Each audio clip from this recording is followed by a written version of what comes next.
Hello everyone, welcome back to a YouTube channel once again. My name is Nazneen Shaikh. हमने already foundation course का हमारा जो part second chapter है वो start कर दिया है, कॉन्सेप्ट ऑफ डिस्पैरिटी पार्ट 1, जिसको हमने 2 पार्ट में 2 लेक्चर्स में कवर कर लिया है। लिंक जो है हमारे डिस्क्रिप्शन बॉक्स में है, प्लीज़ जाकर चेक कर लीजिए, क्योंकि आपको हर एक चैप्टर्स, जैसे मैंने बोला, इंटरकनेक्टेड है, उसी के साथ साथ हर एक टॉपिक भी इंटरकनेक्टेड है।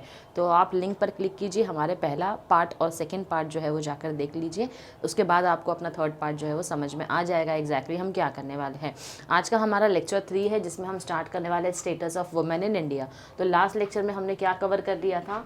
बेसिकली लास्ट लेक्चर में हमने ये टॉपिक जो है हमारा, which was related to your social stratification, जिसमें शेड्यूल कास्ट और शेड्यूल ट्राइब्स से रिलेटेड गवर्नमेंट ने क्या इनिशिएटिव्स लिया है उनको आगे बढ़ाने के लिए, वो हमने ऑलरेडी कंप्लीट कर दिया था। आज जो हम स्टार्ट करने वाले हैं, हमारा न्यू टॉपिक आज के लिए status of women in India. तो स्टेटस की अगर हम बात करें तो औरतों की यहाँ हमारी कंट्री में फ़िलहाल क्या परिस्थिति है, हम उससे रिलेटेड जो है वो बात करने वाले हैं। Now the position of Indian women is paradox, right. Paradox यानी कि अपोजिट रही है, right from Vedic period to modern times. वैदिक पीरियड की अगर हम बात करें, आज तो मॉडर्न ज़माना आ गया है, चलो ठीक है, लेकिन वैदिक पीरियड की अगर हम बात करें, women were shown in a positive role as powerful, benevolent, bestower of happiness and destroyer of evil. तो औरतों को किस तरीके से देखा जाता था उस वक्त? एक तो उनको माना जाता था बहुत ही पॉजिटिव रोल में, उनको बहुत ही पावरफुल माना जाता था, उसी के साथ साथ बेस्टोवर ऑफ हैप्पीनेस, यानी कि खुशियाँ जो है सबसे ज़्यादा बांटने का जो काम करते हैं, इनके रहने से सबसे ज़्यादा खुशियाँ रहती है घर में। उसी के साथ साथ डिस्ट्रॉयर ऑफ एविल भी माना जाता था, जो बुराई को ख़त्म करने का काम करते थे। लेकिन ये कब होता था? वैदिक पीरियड जब चल रहा था तभी की बात थी ये। अभी क्या बोला जा रहा है? However in the present male dominated society, अगर हम अभी की बात करें तो अभी मेल डोमिनेटेड सोसाइटी, यानी सोसाइटी जो है, जो चल रही है अभी, वो मेल डोमिनेटेड है। Women are shown in the passive role of a mother, wife, daughter and sister. तो यहाँ पर औरतों का रोल, अभी वो बातें, वो तारीफ़ें नहीं होती है जो वैदिक पीरियड में हुआ करती थी, जहाँ पर इनको बहुत ही खुशियों का ख़जाना माना जाता था, उसी के साथ साथ इनको बहुत पावरफुल, आउटरेजियस माना जाता था। लेकिन अभी यहाँ पर क्या बोला जा रहा है? मॉडर्न टाइम्स में जहाँ पर मेल डोमिनेटेड सोसाइटी है, वहाँ पर इनको सिर्फ सिस्टर, मदर, वाइफ, इन्हीं रोल में ज़्यादा से ज़्यादा देखा जाता है। The status of women from Vedic period to modern times is stated as follows, यानी वैदिक पीरियड से लेकर अभी मॉडर्न टाइम्स में उनका स्टेटस क्या रहा है, यहाँ पर वो देखा जाएगा।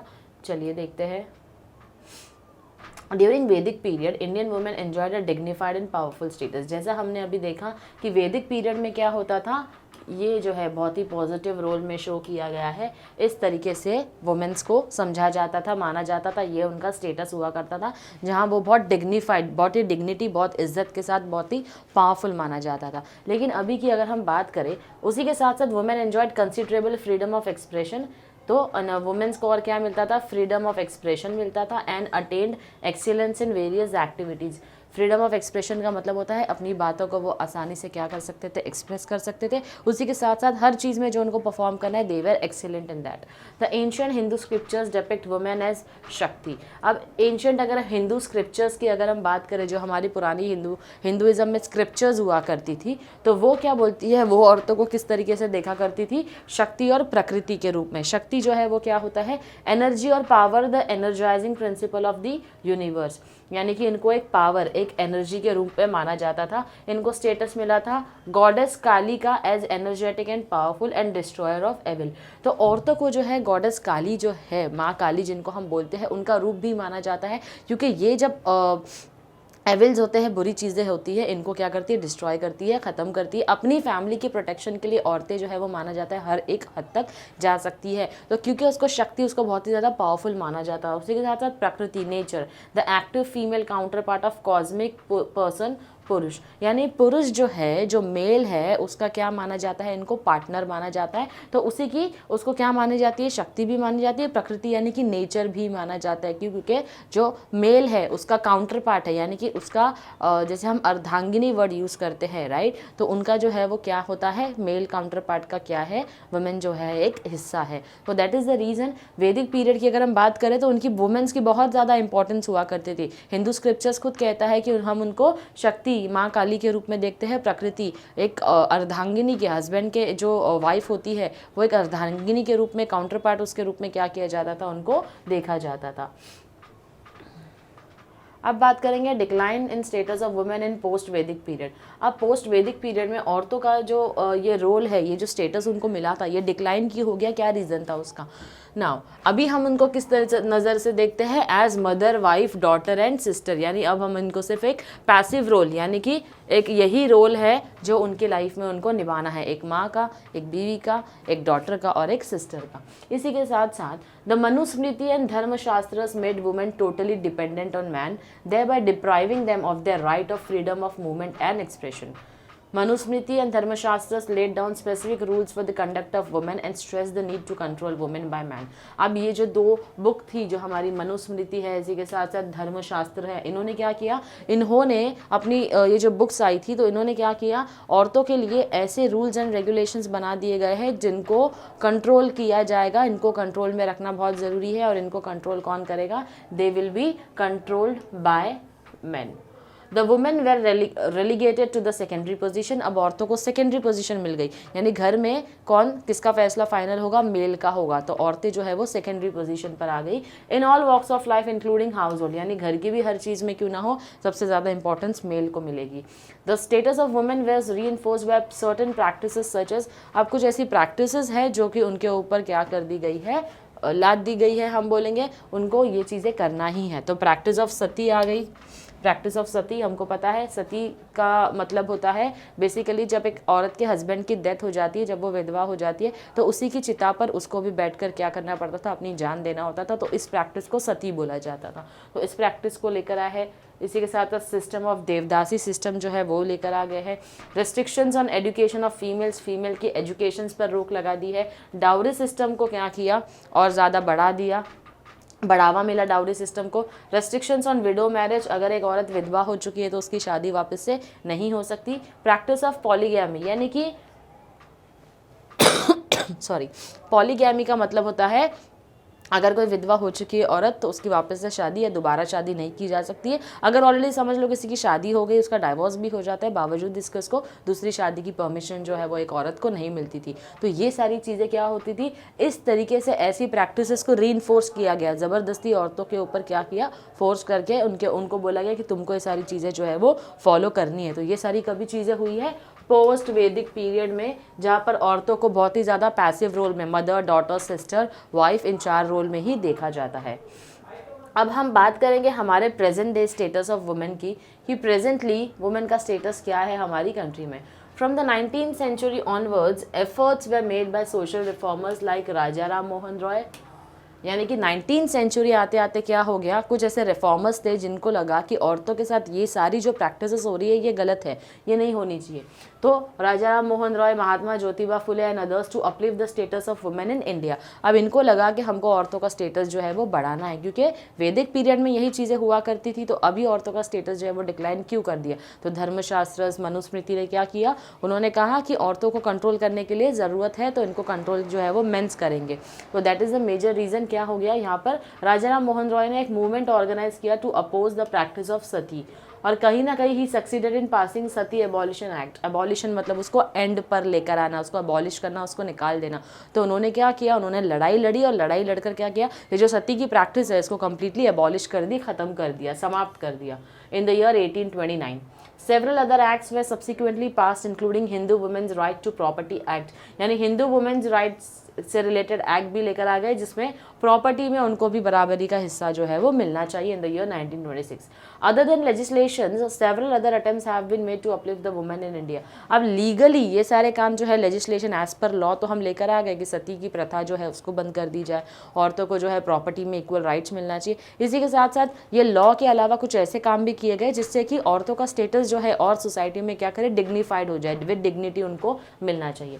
Free education for girls up to 12th standard, यानी 12th स्टैंडर्ड तक लड़कियों को फ्री एजुकेशन मिलेगा। Reservation of seats for women at panchayat and other elections. अब औरतें भी पंचायत में और इलेक्शंस में क्या कर सकती है, लड़ सकती है। उसी के साथ साथ बोला गया higher tax exemption for females as compare to males, यानी कि टैक्स एग्जेम्पशन जो है सबसे ज़्यादा फीमेल्स हैं जिनको टैक्स से एग्जेम्पशन मिल सकता है। लोन फैसिलिटीज़ की अगर हम बात करें तो जो फीमेल्स होते हैं उनको लोन पर इंटरेस्ट रेट जो है वो कम देना पड़ता है as compare to a male. तो ये सारी चीज़ें लॉ के साथ साथ उन्होंने क्या किया, इम्प्लीमेंट किया ताकि उनका स्टेटस इम्प्रूव हो सके। The status of women has improve to a certain extent specially in urban areas. तो कहाँ पर सबसे ज़्यादा इम्प्रूव हुआ है, अर्बन एरियाज़ में इम्प्रूव हुआ है। The literacy rate of women has increased, औरतों का जो लिटरेसी रेट है, लिटरेसी रेट क्या होता है, जो औरतें पढ़ना लिखना और उनको समझना भी जानती है वो होता है हमारा लिटरेसी। तो औरतों में लिटरेसी रेट को और ज़्यादा बढ़ा दिया गया। इसी के साथ साथ the abuse of women in the household by males as decline. Abuse of women, अब क्योंकि औरतों को आगे बढ़ाया जा रहा है, पढ़ाया जा रहा है उनको, तो कहीं ना कहीं जो घर में वायलेंस हुआ करता था, डोमेस्टिक वायलेंस, वो भी क्या हो गया, थोड़ा सा डिक्लाइन हो गया, यानी कम हो गया। Women are holding top positions in several sectors including education, business, politics. यानी कि औरतें जो है आज भी टॉप पोजीशंस पे, कई ऐसे सारे बिजनेसेस है, ऐसे कई सारे एजुकेशनल इंस्टीट्यूशंस है, पॉलिटिक्स भी ऐसे है, कितने सारे फीमेल पॉलिटिशियंस हैं जो कि बहुत अच्छे खासे पोजीशन पर क्या है, पहुंच चुके हैं। However not much has change for majority of women. अब ये जो हम बात कर रहे हैं मेजॉरिटी, अगर हम औरतों की बात करें तो आज भी कहीं ना कहीं उनका स्टेटस, उनकी जो परिस्थिति है सोसाइटी में वो बहुत बुरी है। तो ये सबसे ज़्यादा कहाँ पर बुरी है, जो हमारे रूरल एरियाज़ होते हैं वहाँ पर उनकी स्टेटस आज भी बहुत, उनकी परिस्थिति आज भी बहुत क्या है, ख़राब है। especially in rural areas. They are considered as second grade citizens. They are given secondary status in household work. यानी कि यहाँ पर क्या होता है, यहाँ पर उनको सेकेंडरी स्टेटस दिया जाता है। यानी कि घर में जो मेन इंपॉर्टेंट है वो कौन है, मेल होगा, उसके बाद में सेकेंडरी पोजीशन जो है वो औरतों को दी गई है। और क्या बोला गया है, हाउस होल्ड हो, चाहे घर हो, चाहे वर्क प्लेसेस हो, चाहे सोशल एंड पब्लिक प्लेसेस हो, womens are exploited and harassed in most of the states of India except a few states like Kerala, Goa, Mizoram, where literacy rate is high both of females as well as males. तो यहाँ पर क्या बोला जा रहा है कि ऐसे बहुत सारे स्टेट्स हैं जहाँ पर औरतों को हरास भी किया जाता है, अब्यूज़ भी किया जाता है, लेकिन कुछ पढ़े लिखे स्टेट ऐसे हैं जहाँ पर ये काम नहीं होते। कहाँ नहीं होते हैं, केरला, गोवा और मिजोरम, जहाँ पर ना कि सिर्फ मेल का बल्कि फीमेल का पॉपुलेशन भी लिटरेसी रेट में क्या है, ज़्यादा है। In most of the communities in India, the male members in a family are given priorities. अब बहुत सारी ऐसी कम्युनिटीज़ हैं इंडिया में जहाँ पर औरतों से ज़्यादा मर्दों को जो है वो प्रायोरिटी मिलती है, चाहे वो एजुकेशन से बात हो, एजुकेशन से रिलेटेड हो। कई बार ऐसा होता है कि कुछ घर में अगर भाई बहन है और फैमिली की फाइनेंशियल कंडीशन अच्छी नहीं है तो लड़कों को पहले पढ़ाया जाता है, प्रेफरेंस दिया जाता है, लड़कियों को प्रेफरेंस पढ़ाने के लिए नहीं दिया जाता है। उसी के साथ साथ चाहे खाना ही क्यों ना हो, सोशल सेलिब्रेशंस हो, रिलीजियस प्रैक्टिसेस हो, ये सारी चीज़ों में सबसे ज़्यादा इंपॉर्टेंस जो है वो किसको दिया जाता है, मेल को दिया जाता है। The priority treatment for males is followed not only in poor and illiterate families but also in rich and educated families. अब ये जो प्रथा चलती आ रही है जहाँ पर मेल को सबसे ज़्यादा इंपॉर्टेंस मिलता है एज़ कम्पेयर टू फीमेल्स, ये सिर्फ और सिर्फ मिडिल क्लास या लोअर क्लास में नहीं होता है, ये आपकी एजुकेटेड फैमिलीज जो होती है, जो अपर क्लास होते हैं, वो भी इन रीति रिवाजों को क्या करते हैं, फॉलो करते हैं। Female feticide is undertaken even by educated couples to get rid of unborn girl child. तो बेसिकली यहाँ पर क्या बोला जा रहा है, फीमेल फीटिसाइड भी होता है, यानी कि अगर आपको बच्चे का पैदा होने के पहले उसका जेंडर पता चल जाए कि that she is a girl child, तो उसको पहले ही मार दिया जाता है। तो ये कहाँ पर होता है, अच्छे खासे पढ़े लिखे कपल्स भी इस चीज़ को फॉलो करते हैं। हम ये नहीं सोच सकते इसमें लिटरेसी रेट या इलिटरेसी का कुछ लेना देना है। पढ़े लिखे एजुकेटेड कपल्स भी क्या करते हैं आजकल, अगर फीमेल चाइल्ड है उनको पता है तो उसको पहले ही मार देते हैं, उसको बोलते हैं हम female foeticide.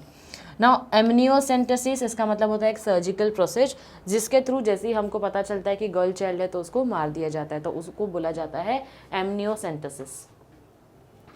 Okay, is often misused to determine the sex of the unborn child and if it is female fetus it is often aborted।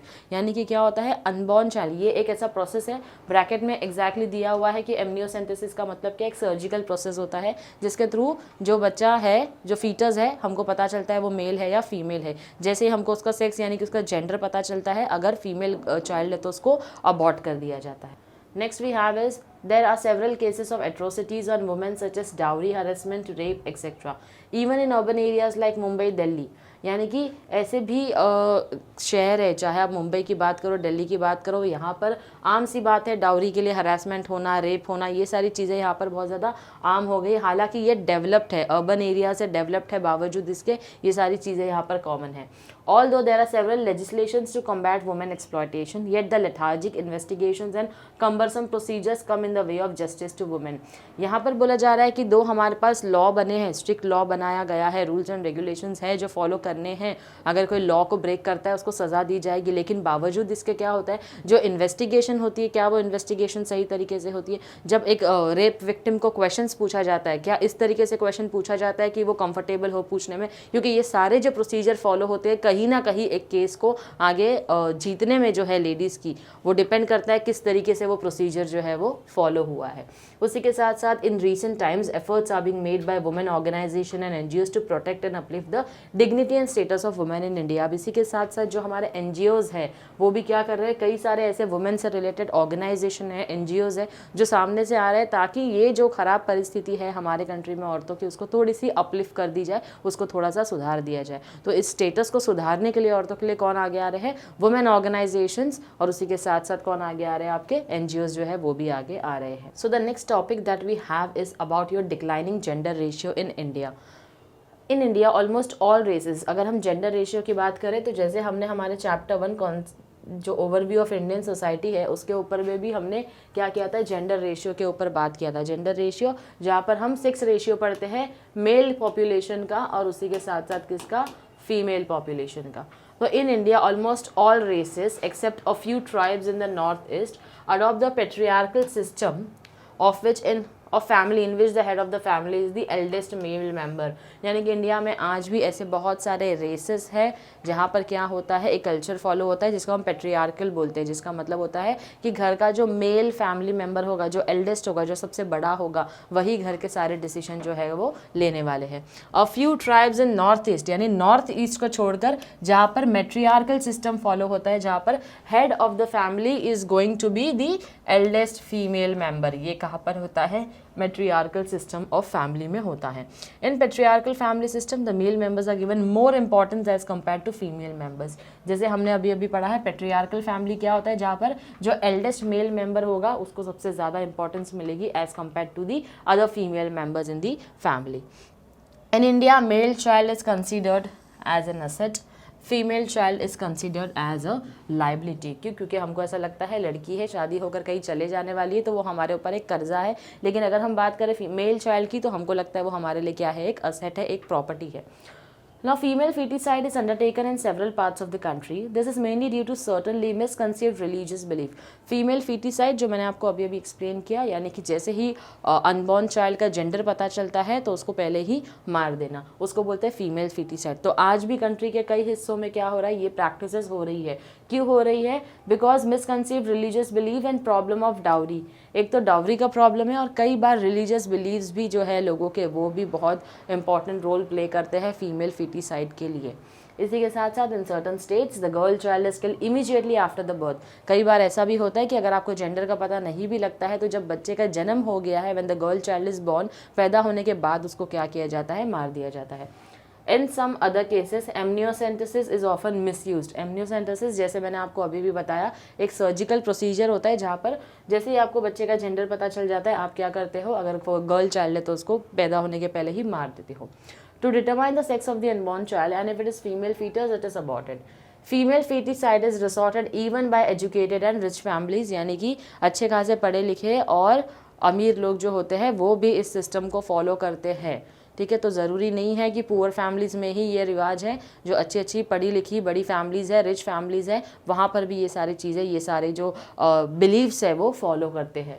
As a result of such practices the gender ratio, the ratio of females to males has worsen in certain states such as Rajasthan, Punjab, Haryana and Bihar. अब क्योंकि लोगों की सोच इस तरीके से है और जेंडर रेशियो में इतना मिसकैलकुलेशन है, उसकी वजह से क्या हो रहा है, कहीं ना कहीं हमारा फीमेल का जो रेशियो है वो क्या हो रहा है, डिक्लाइन हो रहा है as compare to your males. Now the declining gender ratio in India is shown in the following table, जो कि हमने ऑलरेडी हमारे चैप्टर 1 में भी किया था, अगर आपको याद होगा। तो 1901 से लेके 2011 तक अगर हम देखें तो जेंडर रेशियो क्या हुआ है, यहाँ पर 1946 पर आ गया, यहाँ पर डिक्लाइन हो गया। 41, 30, 34, 27, 33 में ऊपर चला गया, 43 में ऊपर चला गया। तो 1901 से लेकर 2011 तक कहीं ना कहीं क्या हो रहा है, ये रेशियो जो है वो मिसमैच हो रहा है, क्योंकि कहीं पर डिक्लाइन हो रहा है तो कहीं पर राइज हो रहा है। तो जहाँ पर राइज होता है वो 1 और 2, 2001 2011 जो है यहीं पर राइज हुआ है। 1951 से लेके 1991 तक क्या हुआ है, ये रेशियो सिर्फ डिक्लाइन हुआ है। किसका रेशियो डिक्लाइन हुआ है, फीमेल्स का ratio as compared to your male counterpart क्या हुआ है, डिक्लाइन हुआ है। सोर्सेज है इसके हमारे सेंसस रिपोर्ट, जो पॉपुलेशन की स्टडी की जाती है उसके हिसाब से हमको पता चलता है फीमेल और मेल का रेशियो जो है हमारे कंट्री में, इनका पॉपुलेशन जो है वो कितना है। Now the above table indicates the declining trend in sex ratio in India since 1901. Even after India's independence, the gender ratio is on the decline. In 2011 census, there has been a slight improvement as the gender ratio has increased from 933 females to 940 females per 1000 males. तो यहाँ पर क्या बोला जा रहा है कि इन 2011 census में 933 से इंक्रीज होकर 940 तक जा चुका है, जो कि हम देख रहे हैं 943 है। तो पर 1000 मेल्स, यानी ये जो आपको रेशियो दिख रहा है ये पूरा रेशियो किसके ऊपर है, पर 1000 मेल का पॉपुलेशन। यानी हर साल मेल का पॉपुलेशन तो सेम है लेकिन फीमेल का पॉपुलेशन क्या हो रहा है, यहाँ पर डिक्लाइन हो रहा है। तो ये हमारा डिक्लाइनिंग जेंडर रेशियो है हमारी कंट्री का। तो एग्जाम में आपको क्या याद रखना है, आपको स्टेट्स के नाम याद रखने हैं कि कौन सी स्टेट्स में फीमेल का पॉपुलेशन जो है वो कम है। उसी के साथ साथ अगर आपको 2 या 3 कोई ईयर याद रह गए जहाँ पर उनका पॉपुलेशन है, जैसे कि आपने सिर्फ इतना भी अगर मेंशन कर दिया 1901 से लेकर 1991 तक क्या हुआ है, पॉपुलेशन जो है वो डिक्लाइन हुआ है। डिक्लाइन होने के बाद 2001 और 12 में क्या हुआ है, अपलिफ्ट हुआ, यानी कि राइज हुआ है। तो बेसिकली अगर इस तरीके से आप हेड पॉइंटर्स बनाकर लिखो तो आपको टॉपिक और ज़्यादा अच्छे से याद रहेगा। Now it is to be noted that although the overall gender ratio has improved in 2011 as compared to 2001, but the child gender ratio, ये हमने हमारे चैप्टर 1 में भी पढ़ा था कि 2001 से कंपेयर करें तो 2011 में हमारा फीमेल जेंडर रेशियो इम्प्रूव हुआ, राइट, अच्छा हुआ है। लेकिन बावजूद इसके क्या हो रहा है, जो चाइल्ड जेंडर रेशियो किसको बोल रहे हैं, 0 to 6 ईयर्स का एज ग्रुप है, has decline from 927 to 914 girls पर 1000 मेल्स। तो यहाँ पर क्या बोला जा रहा है, यहाँ पर हम बात करेंगे आपके चाइल्ड जेंडर रेशियो की, जो कि 0 से लेके 6 साल तक के जो बच्चे होते हैं। अगर हम बात करें फीमेल्स की, यहाँ पर फीमेल यानी कि गर्ल चाइल्ड की अगर हम बात करें तो उनका रेशियो जो है वो क्या है, यहाँ पर 927 हुआ करता था, जो कि डिक्लाइन होकर 914 पर आ गया पर 1000 मेल्स। ये कौन से ईयर की बात कर रहे हैं हम लोग, ये हम बात कर रहे हैं 2011 की, जहाँ पर फीमेल्स का पॉपुलेशन जो था वो इंक्रीज हो चुका था, लेकिन चाइल्ड जेंडर रेशियो जो है वो हमारा क्या हो रहा है, वो डिक्लाइन हो रहा है, डिक्रीज हो रहा है।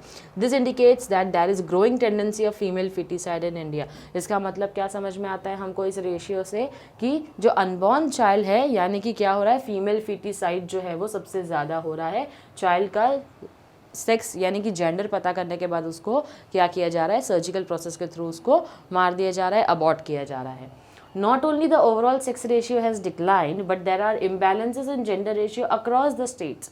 अब यहाँ पर बोल रहे हैं कि सिर्फ ओवरऑल सेक्स रेशियो जो है वो डिक्लाइन नहीं हुआ है, जेंडर रेशियो में इम्बैलेंस आ गया है अक्रॉस द स्टेट। हर एक स्टेट की बात कर रहे हैं, लेकिन कुछ स्टेट्स हैं जो कि एक्सेप्शनल है। जैसे हमको अच्छे से पता है केरला एक एक्सेप्शनल स्टेट है जहाँ पर फीमेल का पॉपुलेशन आउट नंबर करता है मेल्स को। यानी कि अगर एक केरला में 1000 मेल्स है तो 1084 फीमेल का पॉपुलेशन है। इसको बोलते हैं आउट नंबर करना, यानी कि उनसे आगे बढ़ जाना। Haryana has the worst gender ratio among the states in India. सबसे खराब परिस्थिति अगर फीमेल की है कहीं पर तो वो है in the state of Haryana, जहाँ पर फीमेल का पॉपुलेशन कम है as compare to your males. The southern states are better in terms of female male ratio. यानी साउथ के जो स्टेट्स हैं वहाँ पर फीमेल और मेल रेशियो ठीक ठाक है, लेकिन नॉर्दर्न स्टेट्स की अगर हम बात करें तो वहाँ पर जेंडर रेशियो और ज़्यादा क्या हो रहा है, ख़राब होते जा रहा है। Now, as per 2011 census, there are 943 females per 1000 males. The following table indicates gender ratio of selected states. अब कुछ स्टेट के सिलेक्टेड यहाँ पर क्या दिए हैं, जेंडर रेशियो दिए हैं, जो बता रहा है हमको कि ये फीमेल्स का पॉपुलेशन है पर 1000 मेल्स के ऊपर। तो केरला में देखो अगर आप तो सबसे ज़्यादा है, उसके बाद तमिलनाडु, कर्नाटका, तो ये हमारे साउथ के स्टेट है। अब अगर हम बात करें महाराष्ट्र में, आपके यूपी, पंजाब, जम्मू एंड कश्मीर, हरियाणा, तो यहाँ पर अगर आप देखो तो एक डिक्लाइन आपको दिखता जाएगा हर एक स्टेट में as compare to your south states. Gender ratio जो है वो यहाँ पर इम्बैलेंस है। That is again a source which has been taken from census 2011. Okay, now there are some of the reasons। ये जो जेंडर रेशियो हम कब से पढ़ रहे हैं, चैप्टर 1 से पढ़ते हुए आ रहे हैं, चैप्टर 2 में भी सेम कॉन्सेप्ट है। क्या रीजंस है जिसकी वजह से जेंडर रेशियो, फीमेल का रेशियो जो है वो डिक्लाइन होते जा रहा है। पहला है हमारा preference for male child. India में बहुत सारे कल्चर्स हैं, लेकिन कॉमन चीज़ें जो मानी जाती है कि मेल चाइल्ड जो है वो हमारी जनरेशन को आगे क्या करने वाला है, कैरी फॉरवर्ड करने वाला है, आगे लेकर जाने वाला है। इसीलिए मेल चाइल्ड को सबसे ज़्यादा प्रेफर किया जाता है compared to your female child. Second है हमारा फीमेल फेटिसाइड। अच्छा, इसी के साथ साथ अगर हम देखें, when a male child is born there is a lot of rejoicing including special offers to the gods and goddess. जब एक मेल चाइल्ड बॉर्न होता है तो हम कितनी सारी भेंट चढ़ाते हैं भगवान को जाकर, और बहुत ज़्यादा खुश भी हो जाते हैं। क्यों? क्योंकि एक मेल चाइल्ड बॉर्न हुआ है। लेकिन वही अगर गर्ल चाइल्ड रहेगी तो it brings sadness and gloom as she is often ill treated. लेकिन अगर एक गर्ल चाइल्ड है तो क्योंकि गर्ल चाइल्ड हमारी कंट्री में लाइबिलिटी माना जाता है, एक कर्जा माना जाता है, तो इसीलिए क्या होता है, उतनी खुशी एक फीमेल चाइल्ड के बॉर्न होने पर, गर्ल चाइल्ड के बॉर्न होने पर नहीं होती है जो एक मेल चाइल्ड के बॉर्न होने पर होती है। नेक्स्ट है हमारा फीमेल फीटिसाइड। फीमेल फीटिसाइड जैसे हम देख रहे हैं यहाँ पर, male considered as an asset and female child liability. This is mainly due to certain misconcept religious belief. अब कुछ लोगों के रिलीजियस बिलीव्स ही ऐसे हैं जहाँ पर उनको लगता है मेल चाइल्ड का होना ज़रूरी है as compare to female child. और कहीं ना कहीं प्रॉब्लम ऑफ डाउरी कि अगर लड़की पैदा हुई तो हमको दहेज देना पड़ेगा, दहेज की प्रथा आज भी चल रही है, हमको डाउरी देना पड़ेगा। तो ये सबसे बड़ा रीज़न है जिसकी वजह से फीमेल फीटिसाइड जो है वो होता है, यानी कि गर्ल चाइल्ड के बॉर्न होने के पहले ही उसका जेंडर पता करके उसको मार देना। Now in certain states girl child is killed immediately after the birth। अभी ऐसे भी कुछ स्टेट्स है जहाँ पर क्या होता है, जैसे ही अगर हमने जेंडर पता नहीं कर पाए, आज का जो लॉ है वो काफ़ी ज़्यादा स्ट्रिक्ट हो गया है कि आज अब बच्चों के जेंडर पता नहीं करवा सकते हो कहीं पर भी जाकर। लेकिन अगर आप जेंडर पता नहीं कर सकते तो दूसरा तरीका लोगों ने क्या ढूंढ रखा है, जैसे ही बच्चा पैदा होगा हमको जेंडर तब तो पता चल गया लड़का है या लड़की है, तो इमीडिएटली उस बच्चे को क्या किया जाता था, मार दिया जाता था। Now female feticide is resorted even by educated and rich families। तो यानी कि एजुकेटेड और रिच फैमिलीज भी इस कॉन्सेप्ट में उतने ही इन्वॉल्व है, उतने ही जिम्मेदार है जितना एक मिडिल या लोअर क्लास जो है वो फॉलो करते हैं।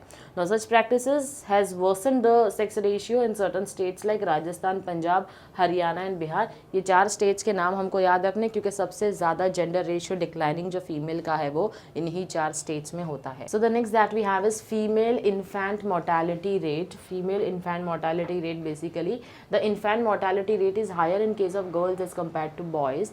The high female infant mortality rate is mainly due to poor postnatal birth care of the girl child।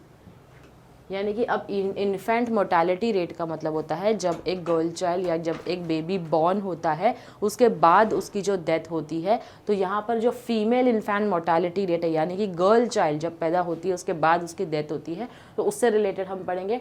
It is mainly due to poor post natal birth care of the girl child. अब अगर आपकी इच्छा थी लड़का होने की लेकिन लड़की पैदा हो गई, तो आप उसका उस तरीके से ना तो ध्यान रखोगे ना उतनी खुशी रहेगी, तो क्योंकि उसको उतनी केयरिंग नहीं की गई, तो ये भी एक रीज़न हो सकता है कि आपको कोई लेना देना नहीं होता है उसकी डेथ से। तो ये एक और रीज़न होता है आपका infant mortality rate of your female. Even in economically better off states like Punjab there is often neglect of health care of female infants. यानी कि एक स्टेट के बारे में बोल रहे हैं यहाँ पर जो कि पंजाब है, नॉर्दर्न में आता है, हमारे नॉर्दर्न पार्ट ऑफ इंडिया। तो यहाँ पर क्या बोला जा रहा है, there is often neglect of health care of female infants. तो बेसिकली जो फीमेल चाइल्ड होती है यहाँ पर उनके हेल्थ केयर के ऊपर ज़्यादा ध्यान नहीं दिया जाता है। As per the sample registration system SSS bulletin in the year May 2002, the estimate of infant mortality rate in India for the year 2020 is 28 infant deaths per 1000 live births।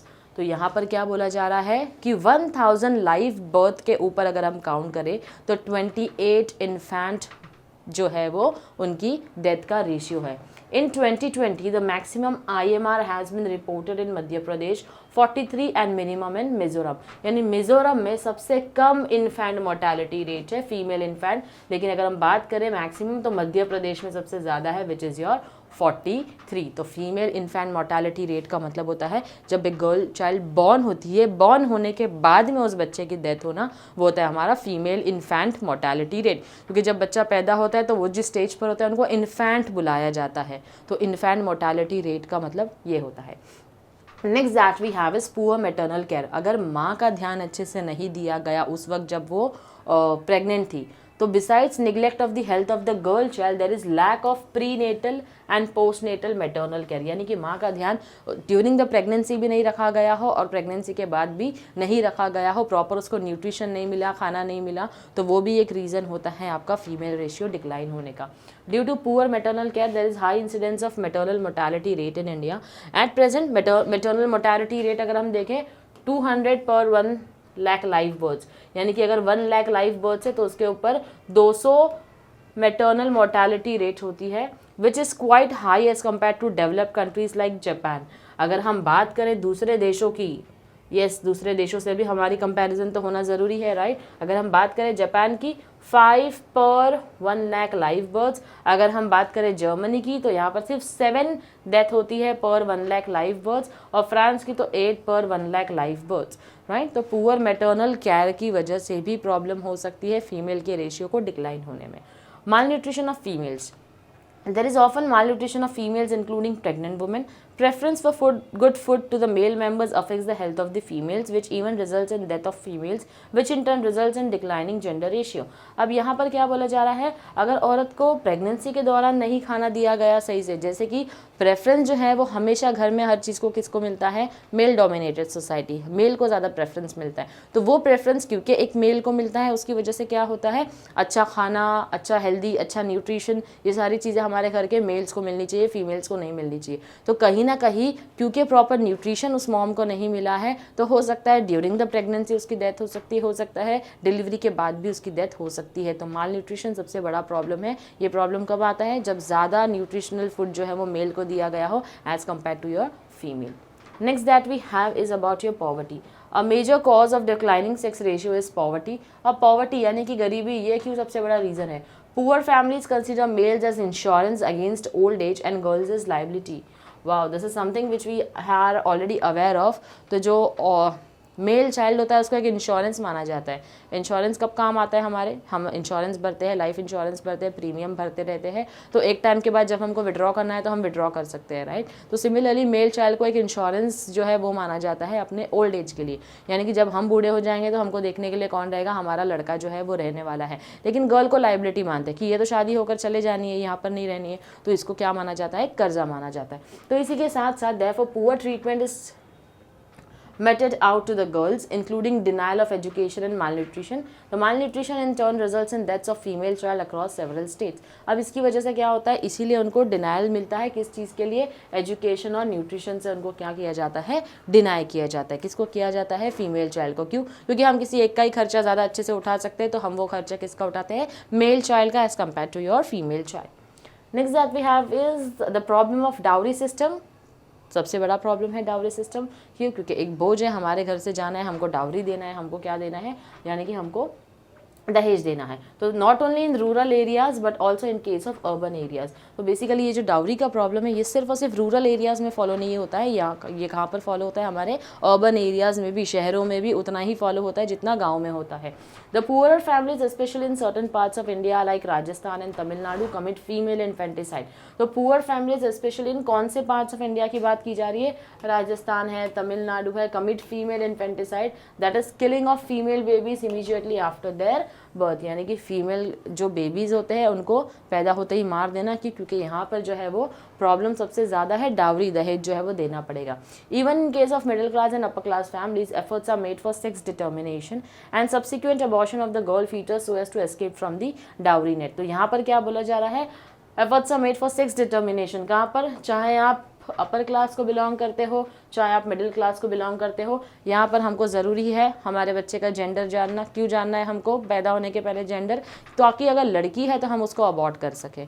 क्योंकि ये जो प्रॉब्लम है डाउरी का, dowry है, दहेज है, लोग मांगने ही वाले हैं, हमको देना ही पड़ेगा। आप चाहे कितना भी मना कर दो, कितनी भी अच्छी फैमिली मिले, कल उठ के एक डर हमेशा रहता है कि अगर फैमिली ने बाद में ट्रबल किया बच्ची को, तो बाद में हमसे डिमांड रखी, कुछ मांगा, तो तो हमको क्या लगता है कि हमको ये दहेज नहीं देना पड़े, उससे बेटर है कि हम जो लाइबिलिटी है, जो कर्जा है, हमारे बोझ है हमारे सर पर, हम उसको दुनिया में आने ही ना दें। तो ये है तुम्हारा प्रॉब्लम ऑफ डाउरी सिस्टम, जिसकी वजह से फीमेल का रेशियो जो है वो क्या होता है, डिक्लाइन होता है। अब लास्ट 2 पॉइंट्स है हमारे, जो कि कहते हैं स्मॉल फैमिली कॉन्सेप्ट और अनएम्प्लॉयमेंट।